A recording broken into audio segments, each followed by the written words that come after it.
So, like I said, just feel free to, jump in and participate in the discussion. I think that's what's going to make it valuable for most of us. And after listening to many of you talk here, I think one of the things that I had heard was that some of you aren't quite real familiar with what Chat GPT is. So I think maybe just spending a couple of minutes here to just a little bit about what it is and what it can do with that sort of thing. So the GPT stands for Generative Pre-trained Transformer. Think of it like as artificial intelligence or a chat bot that launched November 30th. So Chat GPT itself was not something that anybody really knew much about before Thanksgiving. As such, I've been going down that rabbit hole of what it can do for a little while here as well, but no way do I know enough about it yet that to make myself feel comfortable. There are other artificial intelligence out there that maybe you are more familiar with, things like Google Maps or Siri and Alexa. Grammarly and even self-driving cars are all part of that artificial intelligence. Sets ChatGPT apart is its ability to use the written language to create things like essays or poems. It can even author computer programs, among many, many other things. So I guess along those lines here, I'm interested in what have you already tried with Chat GPT if you have? Like, what have you asked it to do? And I'll add the first one on here. I'm doing a breakout session on Chat GPT or leading it at North Branch on Friday. And so I asked Chat GPT to write a description of that session that would be put in like a sked. And I just said, I'm going to call it Chat GPT, what educators can do about it. And it wrote me a one paragraph description. And as I read it, it was like everything I wanted to talk about in that presentation on Friday. So I thought, hey, that's a pretty kind of cool thing that it can do. Has anybody else tried different things with it? I have tried a few different things. So just when I started playing around with it, I put in several different of like our essay prompts that we do throughout the year to see if it could respond, like if it would be something where a student could cheat on this, essentially was what I was trying to look at. But Well, so I yeah. put in what? Yeah, exactly. You have to know that. Exactly. So I tried some essay prompts, and then I was actually in a meeting, and we were talking about some topics with like cultural competency, and one of the ideas had come up was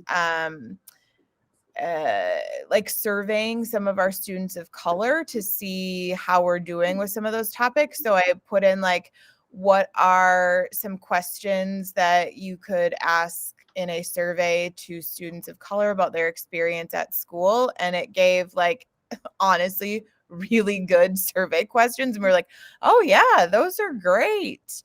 I think those are most of the things that I've tried with it. I did some follow-ups with like the essays where I would ask the prompt and then I would say, can you provide any quotes to support that? And with one of them, it said it could not provide quotes. And with another one, it did provide quotes, but not page numbers or anything. So it was a little interesting as far as like what it could back up and what it could not back up. Sure. So I don't know if anybody else has run into this, but when I looked at it maybe, I don't know, a week or so ago, it said it was at capacity. And I just checked again. Yeah, I signed up for notifications and all that, but who knows when it's going to happen. I've been looking online at a lot of things that people have been generating, and some of them are really good. They're like you're saying, everything you need to have in something, it's often there. But yeah, so I think it's like anything, if you want to get philosophical about it, right? I remember people all worried about word processors when I was typing in the 80s because, it was going to check some things where you were able to see your words before they went onto the screen, onto the paper and stuff like that. So there's always something. And that's just starting to happen now. Predictive typing.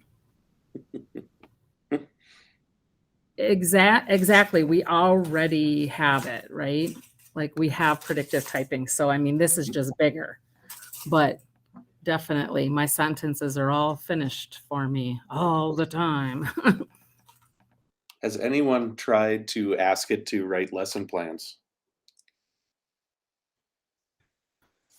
Keith took like 5 or so words that they had for elementary kids and had it put them into a paragraph format at a first or second grade level, and he sent it off to the elementary staff. I could find that, and it looked pretty good. Mm-hmm. But I don't think lesson plans yet. It will do it for you if you give it a topic. I don't know, say you're reading To Kill a Mockingbird and you want it to generate a lesson plan based on whatever chapter you're on. It will do it for you, and I think I think Jackie was saying that, it does good stuff. That doesn't mean I would maybe necessarily 100% trust everything about it. I would use that as a starter and maybe then go in and edit what it says and make it more tailored to how I would use it. But it does pretty good. That I have a question, and then it made me think of could you Yeah. send a lesson plan and then say I need differentiation, right? So for different levels, you're not totally abdicating yourself from it, but so yeah, differentiation might be, not that I've tried it at all because I didn't know what it was until 3 minutes ago. But then my question is busy is you can't sign up for an account right now because it's too busy, or there's just too many people on it and you can't use it at the minute? Mostly there's too many people on it is what okay, so you can get an account, but me, the night owl at 3 a.m. might be able to actually use it. Yep. Okay. When I got on it at about 7:15 this morning, we did this same session with a different group of people. I was able to get on it right away at 7:15. I'm imagining that 3:30 in the afternoon, it's probably a little bit more bogged down. But it's pretty amazing, if you think about some of these things that, it allows you to do. Many of these things I think could be potential teacher time savers. They're like, I need 5 multiple choice questions that go along with, if we want to stick to the To Kill a Mockingbird thing here, which it looks like Jackie must have created a lesson plan on it for chapter 3. You could ask it to create multiple choice questions to go along with it. So, many of those things it could do too. Yeah. Differentiation, time saver on that, right? Right. Even if it gives you a starting point for differentiation, when you're at the end of the day and my brain is mush and I have no more capacity for ideas. Yeah. And I've heard people that have actually, used it to help overcome writer's block. Maybe not within the education realm or whatever, but they've done enough writing on a novel they're working on and they're stuck. They'll say, here, write something for me, and it'll kind of help get them unstuck.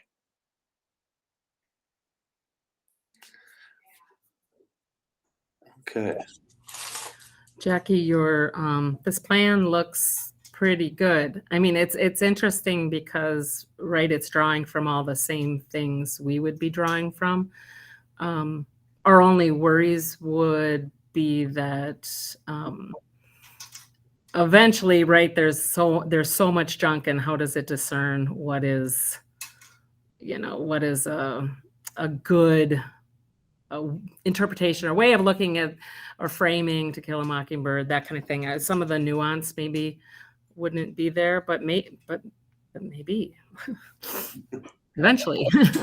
I think maybe Yeah. it's a good segue here too, Marlena. What concerns you about it? And I think you're touching on one of those too, where you talked about maybe it misses some of the nuance. Oh, I was just going to say, there was more to it as well. It had the class discussion after the small group activity and a closure and an assessment. And the assessment was to write a short essay on themes. Well, like that's not going to be something I'm doing during one specific lesson plan, but obviously it would be something where it could at least like get the juices flowing, like you said, like almost like for writer's block or like lesson plan writer's block. Right. Definitely would be part of it. And then I just asked it after that, then like, what are some multiple choice questions for chapter 3? And like it came up with some like, what does Scout learn about Walter Cunningham in chapter 3? So like basic kind of comprehension. But then it says, what is the significance of the phrase foot washing Baptists in chapter 3? Why does Scout initially have trouble understanding him? How does Scout's interaction with Walter Cunningham in chapter 3 relate to the larger themes of the novel? So some of them are kind of the more basic, but some dig in a little bit deeper too. Wow.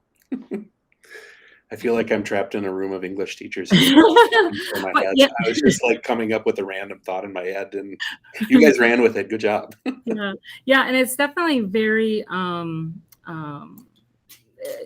impressive. You know what I mean? And I think, right, this would be in many ways similar to the way you might go on to a website. I might go on to the Folger Shakespeare website, right? And they've got lesson plans ready for you. Or I might go into a book and pull some from there. And we're always modifying them. So I could see it being very helpful as long as we are intentional about knowing our content.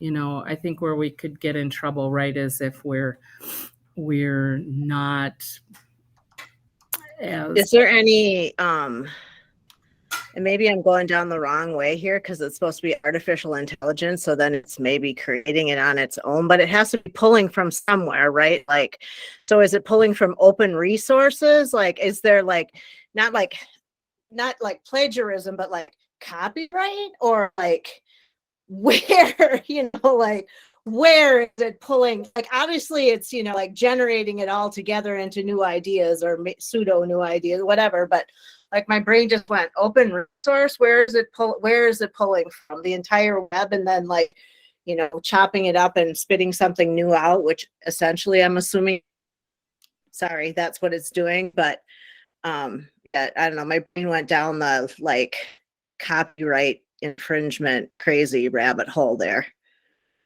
And what does that do for like publisher? Like, I don't care about big publishing like Pearson. I'm battling them right now currently on something. But like teachers trying to, like, teacher resource where they're selling their ideas and like not selling, but generating a little income from their work, whatever. I can't think what that teacher tool site is, but Teachers, yeah. That's a good question, because I just got an advertisement for some PD, and it was called Leveling Up Digital Citizenship Skills with AI, and they were talking about the copyright issue that'll come with this, and and how to cite sources and things like that. And it was interesting. It's not only like text and things or lesson plans, but they were talking about, maybe I'm late to the party on this, but people are actually creating art as well with something called Night Cafe, and that's AI as well. So, right.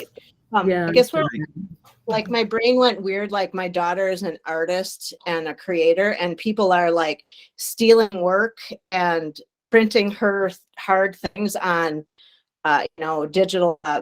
Why can't my brain is spinning and not working? So sorry. But like, digital printers, and recasting things where, it's her creative juices, and then instead somebody's just printing it, so it's like, where do those kind of like, what happens to those people that are like really I think people who are actually trying to create something need to be super protective of their own materials, I guess, if they want to be, like, if that's their goal. I don't know. I went down a weird rabbit hole.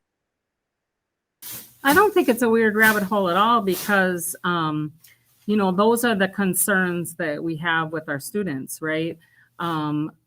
Are you just going to swipe that picture or that slide and put it in your presentation, or are you going to credit the person that you took it from? Do you even know, because it's been regenerated so many thousands of times?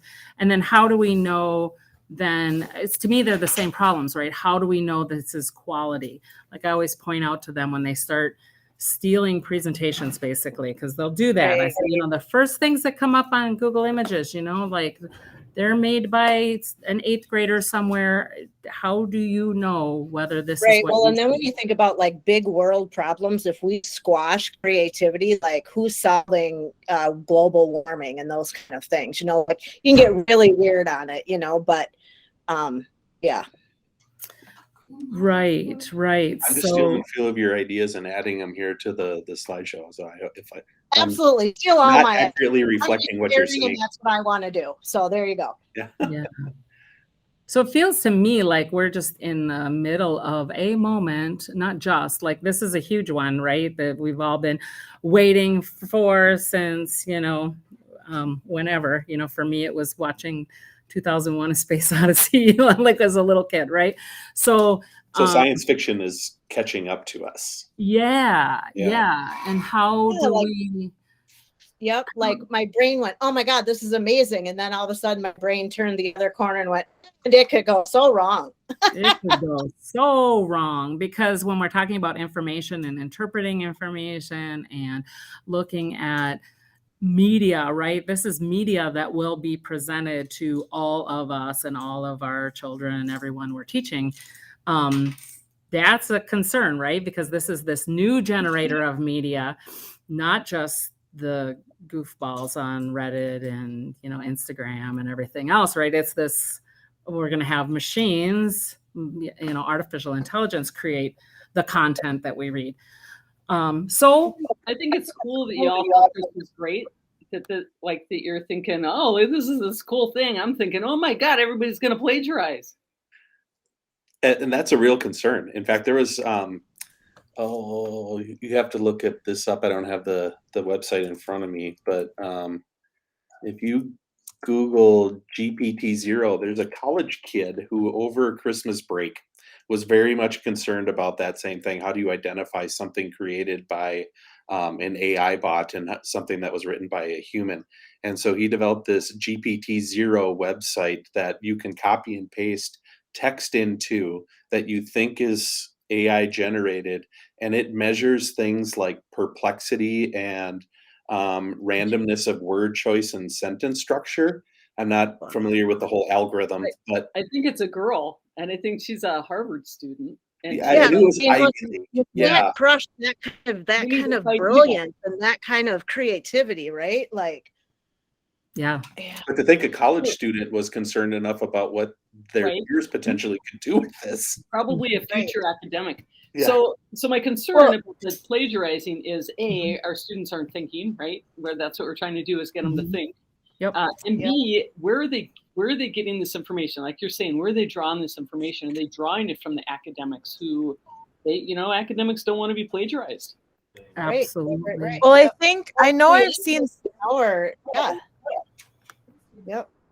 I know I saw something where like somebody asked it like a research question and it wrote an answer, and then they said like, do you have references for this? And it was able to provide some references.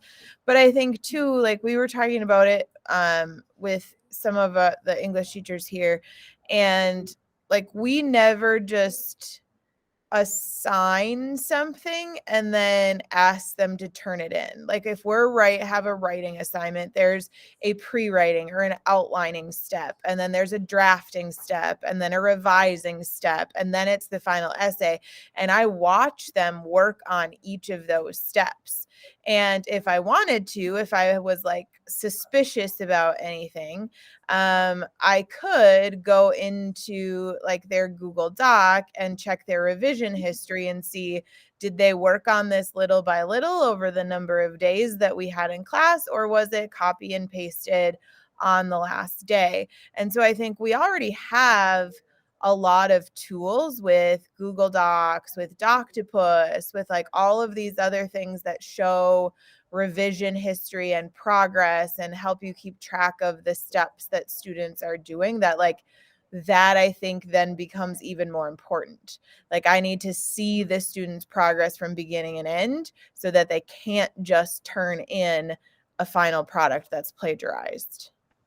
Yeah, absolutely. I was going to say, I go through that same process too. So it's not going to be a big surprise. And I think the other thing too, I'm sure all the English teachers would agree that we really know our students' voices. We start to learn how they write. And it's just really clear if somebody hasn't written something, all of a sudden their style shifts in a way that's very noticeable. So I generally, yeah. So I think some of those tools are there. I just think we're going to have to really dig into them. And maybe too, I'm not thinking just English teachers. Where do, Well, who okay, am I to going end on a positive note on me taking us down the rabbit hole the wrong way, think about if you were researching something, how this could project research so much into the future, or maybe speed up things, like you're working on a problem and aid the, it could gather information that would take one person so long to gather that information, right? And then you could leapfrog your starting point so much. I could see definitely cool potential too, instead of my doom and gloom potential. I brought us down that hole. I'm going to go with that pot. We're going to. I think they're both. I think they're both very good. Give me the newest information on how to fix global warming, and that's my starting point instead.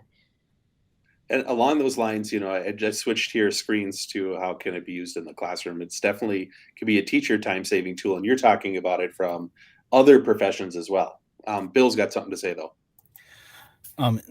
Isn't it true that they could upload samples of their own writing and have it write in their own voice? I've heard that. I've heard people saying that too. Yeah, that's a potential. I think we need to just be more present with our students. So I think, I make them write in class with me. And sometimes I'll just have them go to pencil and paper. So in the beginning, I give people a lot of pencil and paper. So I kind of get used to the errors that they make and those kinds of things. Yeah, and I think I had the next slide. So now that we know about this stuff, how do we teach tomorrow knowing that it exists? And I think you've hit on a couple of good ideas there. It is after 3:45. If you gave up your half an hour of time and want to feel like you want to check out, that's fine. But I still feel like some people want to keep on discussing it, and I'm definitely open to that. Just keeping the chat open here too. And Sally, yes, it can give feedback on writing. I played around with that a little bit, and it does a pretty decent job. Yeah, it's one of those tough things of how we want to handle it. Like, do we want to fight it? I don't think it's going to go away, unfortunately, or fortunately, right? It's just, we don't have control. I just can't wait for AI to be able to change the brakes on my car. Exactly. Something useful. Yep. So I think Jackie was saying, I think it was up in here, that we could definitely have some lesson plans. And in fact, I was putting off my comp 1 and 2 writing about this ChatGPT until I was here with you guys, because I think it, getting everyone thinking about it, right, is part of the issue, right? They need to know what world they're interacting with. And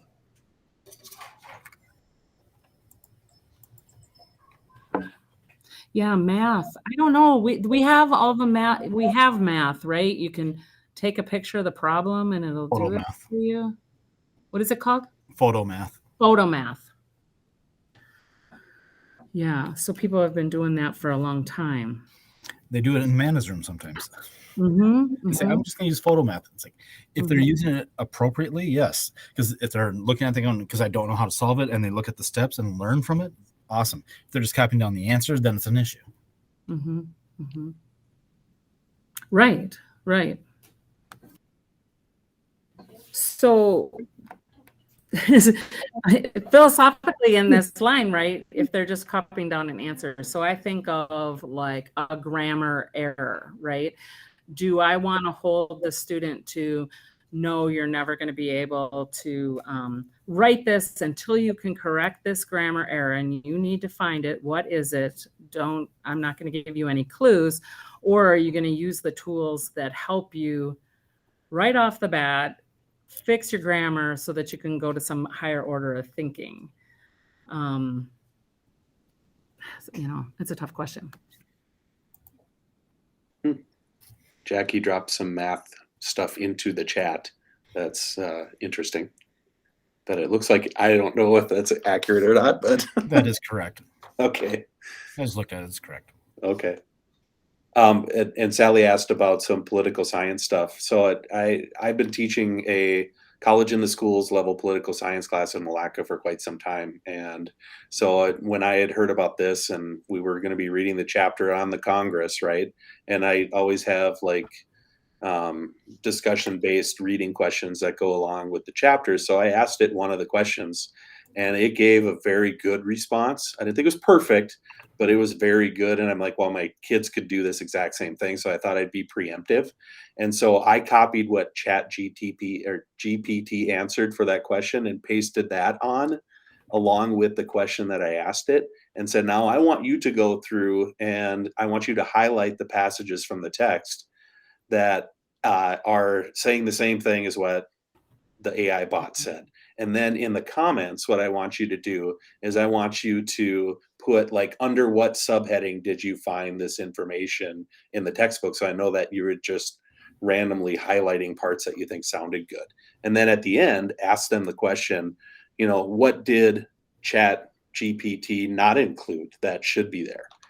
So a way to kind of take the information that it created, but then still put their own analysis into it. Right.